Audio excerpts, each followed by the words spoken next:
বিশ্বনবী বললেন, কোন নারী যদি 4টা কাজ করে ওই নারীর জন্য 8টা জান্নাতের দরজা খুলে দিবে কে? আল মারআতু ইযা সাল্লাত খামসাহা সামাত শাহরাহা আতাআত বা'লাহা হাফিজাত ফুরুজাহা ফালতাদখুল মিন আইয়ি আবওয়াবিল জান্নাতি শাআত। মায়েরা ভালো করে শোনেন, যে নারী 5 ওয়াক্ত সালাত পড়বে, রমাদানের রোজা রাখবে, স্বামীর আনুগত্য করবে, লজ্জাস্থানের হেফাজত করবে, এই 4টা কাজ করলে আল্লাহ তাআলা তার জন্য 8টা জান্নাতের দরজা খুলে দিবেন।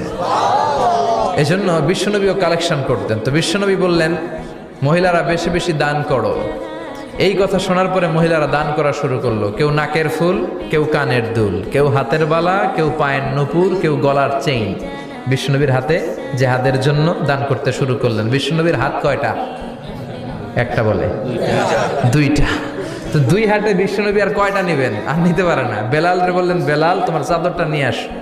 বেলাল এরকম চাদর নিয়ে ধরলেন। বিশ্বনবী কালেকশনের ওয়াজ শুরু করলেন, আর বেলাল কালেকশনের সব জিনিসপত্র গুছাতে লাগলো। কোন সুবহানাল্লাহ। এজন্য কালেকশন করাটাও সুন্নাত, তবে ওটা একটা লিমিটেশনের মধ্যে, একটা সৌন্দর্যের মধ্য দিয়ে।